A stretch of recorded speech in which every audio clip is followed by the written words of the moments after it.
प्रधानमंत्री मोदी को कुवैत का सर्वोच्च सम्मान मिला। प्रधानमंत्री को ऑर्डर ऑफ मुबारक अल कबीर सम्मान से कुवैत ने सम्मानित किया। विदेशी राष्ट्राध्यक्षों और राजघरानों को दिए जाने वाला सर्वोच्च कुवैत सम्मान है।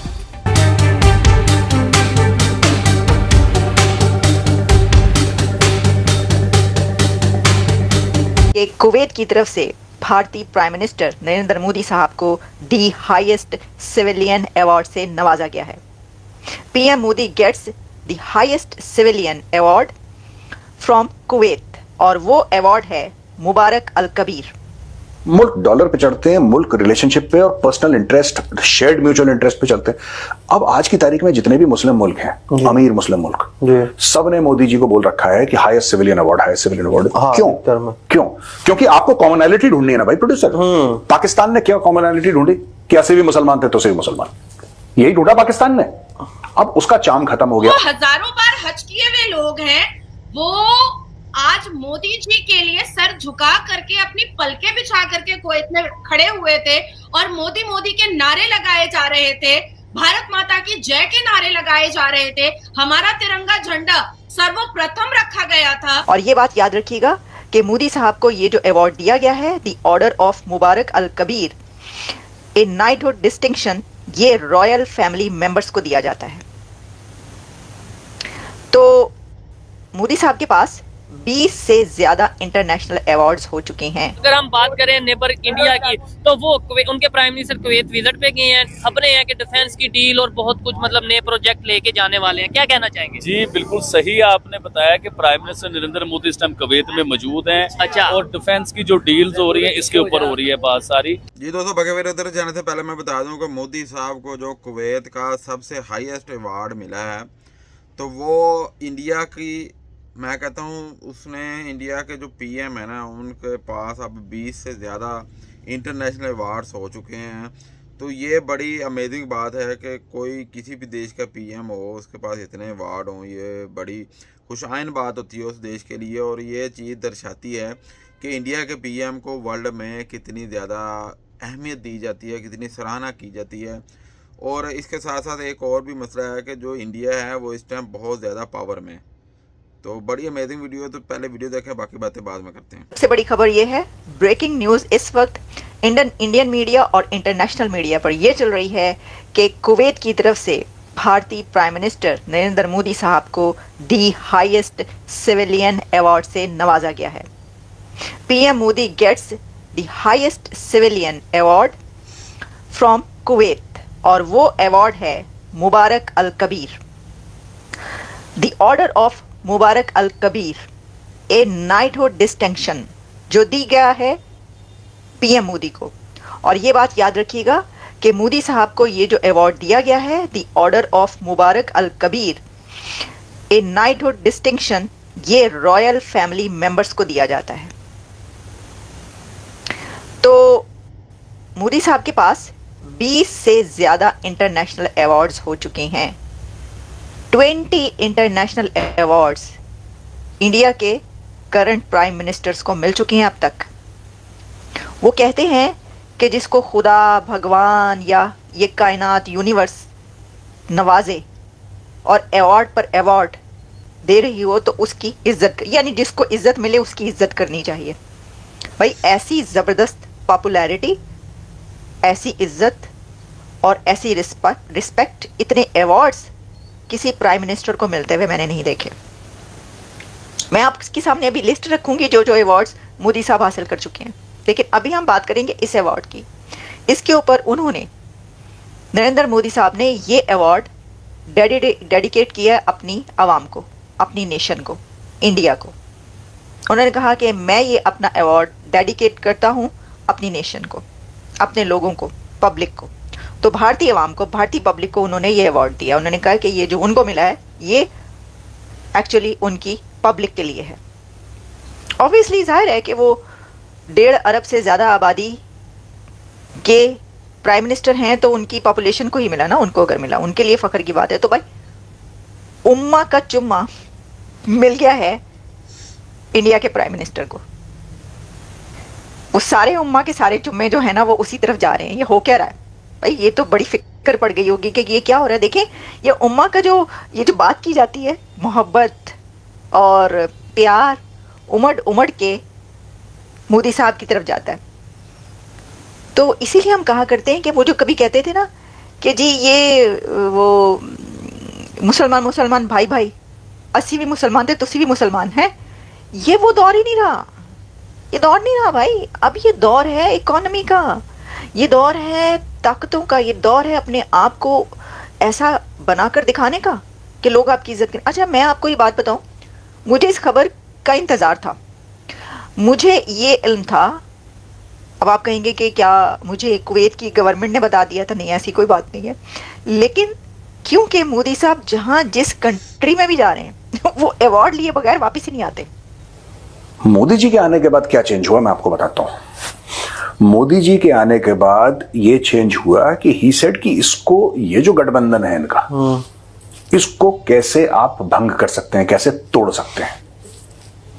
आप ऐसे तोड़ सकते हैं इसको कि सबसे पहले आप मुस्लिम दुनिया को, खासतौर से जो अमीर मुस्लिम मुल्क हैं, आप उनको ये बताइए, बिकॉज अमीर मुस्लिम मुल्क हैं, they will seek political stability, they will seek political stability. आप एक बात देखना, Saudi Arabia is very politically stable, very politically stable. Saudi Arabia हिलता नहीं, ऐसा है बिल्कुल जैसे कि एयरक्राफ्ट कैरियर टाइप का है वो। बस यूएई, सऊदी अरब, यूएई, कुवैत, बहरीन, जॉर्डन, ये सब, जॉर्डन भी एक लेवल में आप इसको अगर कोने में डाल दो, जॉर्डन का 50-50 केस मानो। ये कतर, ये सारी की सारी जो अमीर मुस्लिम देश हैं, दे अमीर होने के अलावा they are politically highly stable, बहुत sir, and they love stability. अच्छा, मोदी डॉक्ट्रिन इसमें क्या कहती है? मोदी डॉक्ट्रिन ये कहती है कि यार देखो सुनो, रिलीजन तुम्हारा पर्सनल मैटर है जी। तुम घर में 5 वक्त नमाज पढ़ो, तुम रोजे रखो, तुम ज़कात दो, तुम हज के लिए जाओ, तुम उम्रे के लिए जाओ, that is your personal business. एक नहीं, तुम 10 बार हज करो, 10 बार नहीं, तुम 100 बार उम्रे करो, तुम्हें कौन रोक रहा है? There is no problem. लेकिन जो मुल्क है ना, मुल्क किस पे चलते हैं? डॉलर। मुल्क डॉलर पे चढ़ते हैं, मुल्क रिलेशनशिप पे और personal interest, shared mutual interest पे चलते हैं। अब आज की तारीख में जितने भी मुस्लिम मुल्क हैं, अमीर मुस्लिम मुल्क, सब ने मोदी जी को बोल रखा है कि highest civilian award, highest civilian award. क्यों? क्योंकि आपको कॉमनैलिटी ढूंढनी है ना भाई प्रोड्यूसर। पाकिस्तान ने क्या कॉमनैलिटी ढूंढी कि 80 भी मुसलमान थे तो से भी मुसलमान, यही ढूंढा पाकिस्तान ने।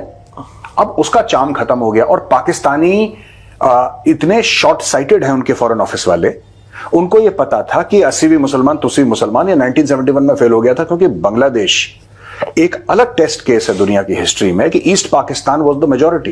यहां पे मेजॉरिटी ने माइनॉरिटी को बोला कि भाई साहब हम आपसे बड़ा परेशान है, हम भाग रहे हैं। This is the first time in the history of modern, I mean in the modern era, देश बनते हैं, देश टूटते हैं, ये नेचुरल सी बात है, होता है। ये पहली बार ऐसा हुआ है कि एक अक्सरियत ने, एक मेजॉरिटी ने माइनॉरिटी को बोला कि भाई साहब हम अलग हो रहे हैं, आप हमें माफ करो, अब आप झेले नहीं जा रहे हैं। जी दोस्तों, हमने वीडियो देखी। वीडियो में हमने देखा जी मोदी साहब की तारीफ की जा रही है, हर तरफ से तारीफ की जा रही है, क्योंकि मोदी साहब जिस तरह का काम कर रहे हैं वो वाकई तारीफ के काबिल हैं, इसमें कोई शक नहीं। और दूसरी तरफ यह है कि इंडिया जो है वो एक बहुत पावरफुल देश है। किसी भी देश में किसी भी देश का पीएम वो तभी पावरफुल कहलाता है जब उस देश की इकॉनमी पावरफुल हो, जो उस देश के, मैं कहता हूँ हर अदारा उस देश का अच्छा काम कर रहा हो। इस वजह से फिर उस देश का जो पीएम होता है, फिर उसकी भी पूरे वर्ल्ड में तारीफ़ की जाती है। किसी देश में जाता है उसकी कदर की जाती है और उसको इज़्ज़त दी जाती है। तो इस वजह से अब मोदी साहब को हर तरफ से इज़्ज़त मिल रही है, हर तरफ से सम्मान मिल रहा है। तो उसमें एक तो मोदी साहब की अपनी काबिलियत भी है, लेकिन उसके साथ साथ इंडिया का भी डंका बोलता है, क्योंकि इंडिया बहुत ज़्यादा पावरफुल देश है और इंडिया की इकॉनमी पूरे वर्ल्ड में सबसे हाईएस्ट रेट से तरक्की कर रही है। तो जब आपकी इकॉनमी पूरे वर्ल्ड में सबसे हाईएस्ट रेट से तरक्की करेगी तो फिर दूसरे देशों को, उनके लिए ज़रूरी हो जाता है कि उस देश के साथ बना के रखी जाए। क्योंकि जितने भी इस्लामिक देश हैं, बड़े बड़े देश हैं, जो अमीर देश हैं, वो इंडिया के साथ बना के रखना चाहते हैं। और एक तरफ हमारा रिलेशन आप देख सकते हैं, पाकिस्तान का रिलेशन किस दौर में ठीक था, अच्छा था, बराबरी की बुनियाद पे था, लेकिन आज के दौर में बराबरी की बुनियाद पे नहीं है। उसमें उसकी सबसे बड़ी रीज़न ये है कि हमारे देश की इकॉनमी बहुत स्ट्रगल कर रही है। ठीक है, हमारा जब भी कोई पीएम दूसरे देश में जाता है तो सबसे ज़्यादा उनको ये फिक्र लगी होती है यार ये पैसे ही ना मांग ले। तो पता नहीं एक वीडियो थी वो जिसमें मैं देख रहा था कि शहबाज शरीफ ने कहा भाई तुसी परेशान हो, मैं आपसे कर्जा लेने नहीं आया, मैं तो आपसे ट्रेड की बात करने आया। तो इस वजह से ये पाकिस्तान को इंडिया से बहुत कुछ सीखने की ज़रूरत है कि हमें इकॉनमी को अपनी को कैसे स्ट्रॉन्ग करना है। जिस तरह इंडिया ने अपनी इकॉनमी को स्ट्रॉन्ग किया पिछले 15 साल से, जब से मोदी साहब है हमें यही सुनने को मिलता है आज इंडिया ने ये अचीव कर लिया, आज इंडिया ने ये अचीव कर लिया। ये तो पता चलता है ना भाई काम कर रही है, कोई भी सरकार आई है काम कर रही है, देश के लिए कर रही है, अच्छा कर रही है। अगर वो अच्छा कर रही है तो उनका देश डेवलप हो रहा है ना, इसलिए इंडिया डेवलप हो रहा है। और पाकिस्तान को इससे बहुत शदीद तौर पे हमें ये है कि इंडिया से सीखना चाहिए, इंडिया को देखना चाहिए भी उन्होंने कौन सा मॉडल अपनाया जिसकी वजह से इंडिया की इकॉनमी हाई हो रही है और पाकिस्तान की इकॉनमी डाउन हो रही है। अब हम देखें भी वेस्ट को हम क्या देखें, वेस्ट के साथ हमारा मुकाबला नहीं है। हमने एक तरफ ये रखा हुआ भी हमने इंडिया से मुकाबला करना है। अगर आपने इंडिया से मुकाबला करना है तो फिर आप इकॉनमी में करें ना, आप इस सेक्टर में करें, इकॉनमी में करें, आप गरीबी ख़त्म करने की तरफ करें। और भी बहुत सारे शोबे हैं जहाँ पे हमें इंडिया आईटी सेक्टर में करें, मोबाइल सेक्टर में करें, हर चीज़ में हम इंडिया का अगर मुकाबला करना चाहते हैं तो इन चीज़ों में करें जिससे हमारे अवाम का, हमारे देश का फ़ायदा हो। ये तो नहीं है कि भाई आज इंडिया ने एक मिसाइल बना लिया हमने भी वो मिसाइल बनाना शुरू कर दिया, अब उसका तोड़। ये भी चीज़ हमारे लिए ज़रूरी है क्योंकि हमने अपने डिफेंस को मजबूत करना है। अपने डिफेंस को मजबूत करते करते हम दूसरी चीज़ों को, हर चीज़ को भूल जाएं तो फिर हमें क्या फ़ायदा भी काम करने का अपने देश के लिए। तो ये तो सबसे बड़ी बात है। और दूसरी ये है कि अगर मोदी साहब, अगर आपको एक मुखलस लीडर मिला है जो अपने देश के साथ मुखलस है, उसने कभी अपनी कबीना में, ठीक है, अपने वज़रा में मुखलस लोग रखे हैं जो अपने देश के साथ मुखलस हैं। जहाँ तक मेरा माइंड है कि किसी भी देश की जो सरकार है वो मिनिमम 10 साल के लिए होनी चाहिए ताकि उसको पता हो भी मैंने कैसे लेकर चलना है। हमारे देश में ये सूरत हाल है कि भी 2-3 साल के लिए कोई भी सरकार बनती है वो ख़त्म हो जाती है, जो अगली सरकार आती है उसको समझ नहीं आती पीछे क्या चल रहा था। तो इसी कश्मकश में हमारा देश पीछे रह गया, क्योंकि जब कोई सरकार बनती है तो उसको मिनिमम 5 साल तो पूरे होने चाहिए ना। जब मिनिमम 5 साल पूरे होते नहीं हैं, 2-3 साल होते हैं, जो पोजीशन वाले हैं उनकी टांगें खींचनी शुरू कर देते हैं, वो किसी ना किसी तरीके उनको हुकूमत को ख़त्म कर देते हैं। अगली हुकूमत आती है, फिर 1.5 साल उन्हें समझ लगती है भी अब हमने क्या करना है, 2.5-3 साल बाद वो भी चली जाती। तो ये पाकिस्तान का सबसे बड़ा अलमिया ये है कि पाकिस्तान में इंडिया की तरह डेमोक्रेसी आई नहीं, ठीक है। जब हमारे देश में इंडिया की तरह डेमोक्रेसी आ जाएगी हम ऑटोमेटिकली इंडिया की तरह प्रोग्रेस करना शुरू कर देंगे, ठीक है। और निचली सतह से क्या कहते हैं तरक्की शुरू हो जाएगी, लेकिन ऐसा होगा नहीं क्योंकि शायद ये पाकिस्तान की किस्मत में लिखा नहीं है। अगर पाकिस्तान की किस्मत में अच्छा लीडर लिखा जाए ना तो वो दिन दूर नहीं है जब हम अब देखें भाई 1960 से 70 की दहाई में भी बात की जाती है भी पाकिस्तान इंडिया से अच्छी तरक्की की राह पे लगा हुआ था, अच्छा ग्रो कर रही थी पाकिस्तान की इकॉनमी। लेकिन आज देखें आज इंडिया कहाँ पे खड़ा है, हम कहाँ पे खड़े हैं। आज के हिसाब से हम लगाया ना मिनिमम इंडिया हमसे ना 40 से 50 साल आगे चल रहा है, हम 40 से 50 साल पीछे चल रहे हैं। कल हम वीडियो बना रहे थे भी इंडिया में इंडिया के और पाकिस्तान की इंटरनेट स्पीड की पूरे वर्ल्ड की उन्होंने रफ्तार निकाली। इंडिया की पर MB स्पीड 95, इंटरनेट मोबाइल की स्पीड 95 MB पर सेकंड, अनबिलीवेबल। और पाकिस्तान के देख लो 19 MB। तो इसकी वजह से देखें आप, जब आप चाहें कि आपका IT सेक्टर तरक्की करे तो आपका IT सेक्टर कैसे तरक्की करेगा? आपका IT सेक्टर ऐसे ही तरक्की करेगा अगर आप लोगों को अच्छा इंटरनेट प्रोवाइड करेंगे। जब आप अच्छा इंटरनेट प्रोवाइड नहीं करेंगे तो फिर कहेंगे भी हमारा ये शोबा तरक्की नहीं कर रहा, कैसे तरक्की करेगा? तो सीखें आपके अपने करीबी। तो अब ये कहते हैं भी इंडिया ने कोई इतनी तरक्की कर नहीं ली। इंडिया ने तरक्की की है तो 95 MB स्पीड यार बड़ी मायने रखती है, बहुत स्पीड होती है। इसकी वजह से अब आप घंटों का काम मिनटों में कर लेते हैं, ठीक है। तो इस वजह से बड़ा फ़र्क पड़ता है। तो आप इस बारे में क्या कहते हैं? अपनी राय कमेंट में ज़रूर रखिएगा। वीडियो अच्छी लगी तो लाइक कीजिएगा, दोस्तों के साथ शेयर कीजिएगा और चैनल को मस्ट सब्सक्राइब कीजिएगा, उससे हमें मोटिवेशन मिलती है। आपका धन्यवाद।